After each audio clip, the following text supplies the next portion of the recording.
Hello प्यारे दोस्तों, स्वागत है आपका इंटरव्यू क्लासेस में। बात करेंगे आपके साइंस के पेपर के बारे में। ये विज्ञान का पेपर है आपके कक्षा 9th के लिए। 100 नंबर का पेपर था, 3.25 घंटे का समय मिला था। ठीक है ना, बहुत ही इंपॉर्टेंट पेपर है क्योंकि यहीं से आपके क्वेश्चन बनने वाले हैं, इसी में से आपके क्वेश्चन बनेंगे। जिन जिलों में साइंस का पेपर हो रखा है, उम्मीद करता हूँ उनका शानदार हुआ होगा, लेकिन जिन जिलों में अभी होना बाकी है उनके लिए मोस्ट इंपॉर्टेंट वीडियो कह सकते हैं। ठीक है ना, आपके साइंस के जितने भी चैप्टर हैं सबके कंप्लीट अपलोडेड है। सभी चैप्टर के इंपॉर्टेंट क्वेश्चन अपलोडेड है, जो न्यूमेरिकल है, जो छोटे बड़े क्वेश्चन, जो भी एमसीक्यूज वगैरह होते हैं, सारे अपलोडेड है। ठीक है ना, आप चैनल की प्लेलिस्ट में, नहीं तो इस वीडियो के डिस्क्रिप्शन में या लास्ट में आपको लिंक मिल जाएगा जहां से आप जाकर देख सकते हैं। ठीक है ना, चलिए इसका सोल्यूशन स्टार्ट करते हैं। इसके सोल्यूशन के बारे में बात करते हैं। क्वेश्चन वही रिपीट होते हैं। एक चीज़ ध्यान रखिएगा, क्योंकि किसी भी जिले में पेपर बने, इंपॉर्टेंट क्वेश्चन हर जिले में आएंगे, तो क्वेश्चन वही रिपीट होंगे। क्वेश्चन को थोड़ा सा बदला जाएगा, उससे ज़्यादा कुछ किया नहीं जा सकता। ठीक है ना, तो ये बहुत इंपॉर्टेंट पेपर होने वाला आपके लिए। ठीक है ना, चलिए देखते हैं। 0 डिग्री सेल्सियस पर जल की भौतिक अवस्था। आप जानते हैं 0 डिग्री पे जो बर्फ बन जाता है अपना पानी। ठीक है ना, तो क्या बोलेंगे हम? ऑप्शन अ करेक्ट होगा। कमरे के तापमान पर कौन सी वस्तु जो होती है द्रव अवस्था में पाई जाती है? तो वो होता है पारा। ठीक है, थर्मामीटर में इस्तेमाल होता है पारा। अगला हमसे पूछा है कि निम्न में से संयोजी उत्तक कौन सा है? तो रक्त, अस्थि, लिगामेंट, ये सारे संयोजी उत्तक है, मतलब जोड़ने वाले उत्तक है। ठीक है ना, अगला है उपरोक्त सभी कर देंगे इसमें। ठीक है, गुरुत्वीय त्वरण का मान। गुरुत्वीय त्वरण का मान होता है 9.8 मीटर पर सेकंड स्क्वायर। ठीक है ना, ऑप्शन करेक्ट कर लीजिएगा। फिर है green house gas. Green house gas CO2 को कहते हैं, कार्बन डाइऑक्साइड को। ठीक है ना, अब ये जो देखिए कितने मतलब छोटे छोटे क्वेश्चन हैं और कितने ज़्यादा नंबर दे रखे हैं। कहने का मतलब आपको तो हल्की फुल्की मेहनत करनी है। जो आपकी वीडियो अपलोडेड है उनको देख के जाइए बस, उनके बाहर से क्वेश्चन आना ही नहीं है। ठीक है ना, जंतु जगत का सबसे बड़ा संघ, चैप्टर में देख सकते हैं आप, आपको मिल जाएगा, आर्थ्रोपोडा होता है। ठीक है ना, सबसे बड़ा संघ वही होता है, और उसके बारे में 2-3 लाइन और लिखनी होती है ताकि आपको 3 नंबर मिल जाए। भौतिक परिवर्तन, रासायनिक परिवर्तन आपके बड़े अच्छे ढंग से बताया हुआ है। भौतिक मतलब जिसमें पदार्थ की अवस्था में कोई परिवर्तन नहीं आता, उसके गुणों में कोई परिवर्तन नहीं आता, लेकिन इसमें गुणों में परिवर्तन आ जाता है, नई चीज़ बनती है हमेशा।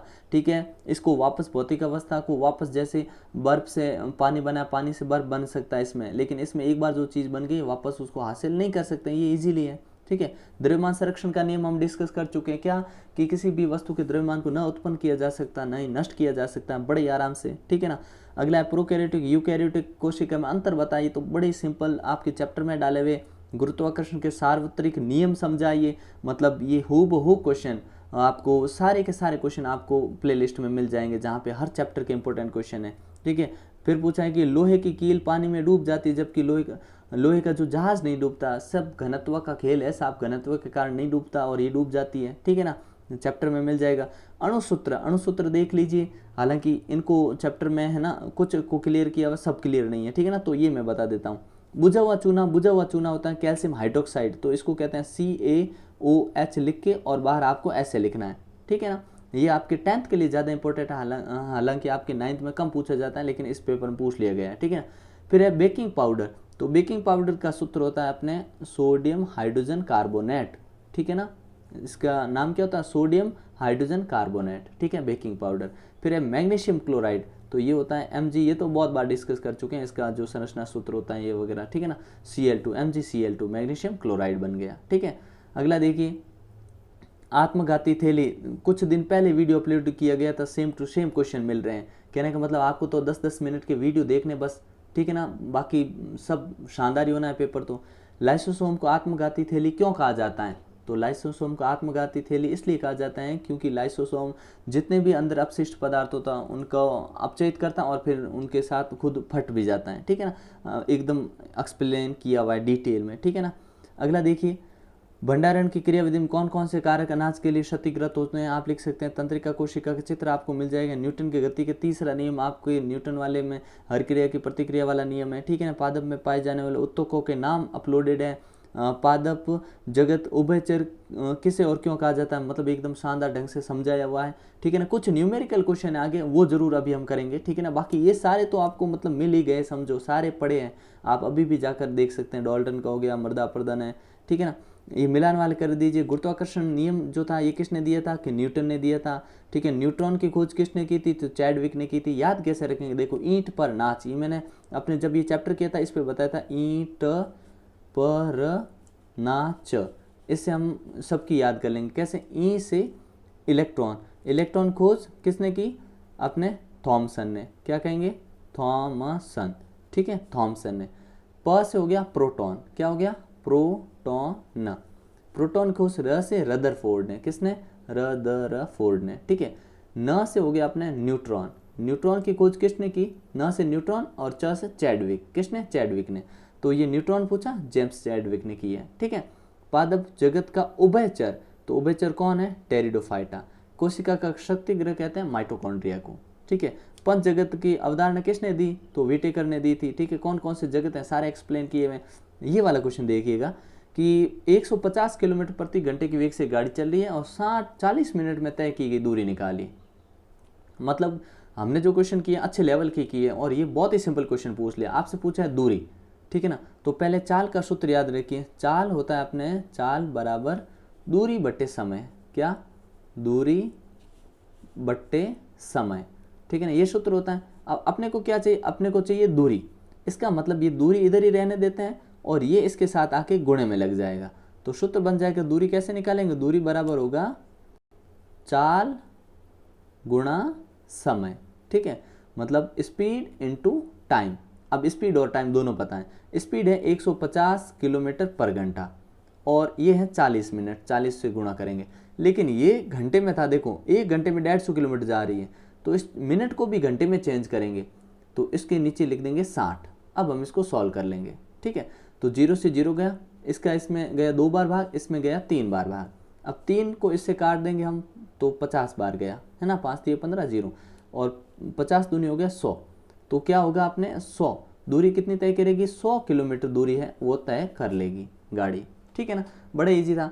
थॉमसन का परमाणु मॉडल देख सकते हैं आप, इसकी विशेषताएं देख सकते हैं, कोई बड़ी बात नहीं है।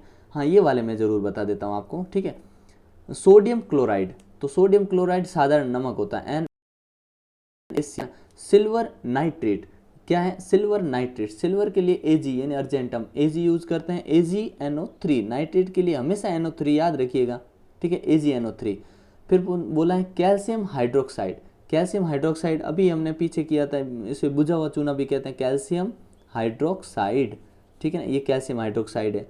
फिर हमसे पूछा गया है कि हाइड्रोजन सल्फाइड, ये होता है H2S, इसका तो हमने कई बार बनाया है, सूत्र बनाए हैं, ठीक है ना, अणुसूत्र बनाए हैं कई। अमोनियम क्लोराइड, अमोनियम क्लोराइड का भी बनाया हुआ है। तो अमोनियम क्लोराइड क्या होता है? NH4Cl, NH4Cl, ठीक है ना, ध्यान रखिएगा, ये NH4Cl लिखा हुआ है, NH4Cl, ठीक है ना। अगला देखते हैं। अगला है परमाणु क्रमांक और इलेक्ट्रॉनिक विन्यास दोनों ही बताइए। तो देखिए सोडियम परमाणु क्रमांक है 11, इलेक्ट्रॉनिक विन्यास क्या होगा? पहली क्लास में पहली कक्षा में 2 बैठेंगे, अगले में 8 बैठेंगे।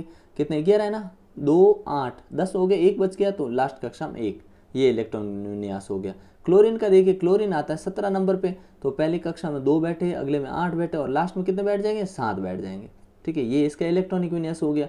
ये थोड़ा मिसप्रिंट है, अब यहाँ पे कार्बन मोनोऑक्साइड है या कोबाल्ट है, ये थोड़ा कन्फ्यूजन है, ठीक है ना, तो इसको छोड़ रहे हैं, ठीक है।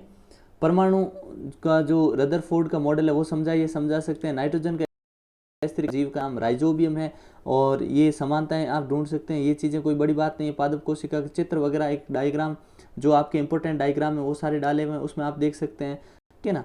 और अपने कोशिका के समझाइए, ये चीज़ें अंतर सब दिया हुआ है। कार्य के परिभाषा और मात्रक आप अभी भी देख सकते हैं, वीडियो में अपलोडेड है, ठीक है ना, सारी चीज़ें, ठीक है ना। फिर विस्थापन का आवश्यक सूत्र पूछा है आपसे, कार्य का आप आराम से कर सकते हैं इसको भी, ठीक है ना। मतलब बहुत इजी क्वेश्चन पूछा गया। एक ये देख लेते हैं जो न्यूमेरिकल क्वेश्चन है। 18 किलोग्राम द्रव्यमान की वस्तु है और उस पर समान वेग ये लग रहा है, तो गतिज ऊर्जा निकालिए। तो आपको गतिज ऊर्जा का सूत्र पता होना चाहिए, 1/2 mv², ठीक है ना, ये होता है गतिज ऊर्जा का सूत्र। आपने कहा 1/2 m, m यानी द्रव्यमान, द्रव्यमान कितना? 18 है, ठीक है ना, तो लिखता हूँ मैं 1/2 × 18 लिख दिया। अब v², v यानी वेग, वेग कितना है? 6, तो 6 × 6, 6 का स्क्वायर 6 × 6 यानी 36 ही होगा।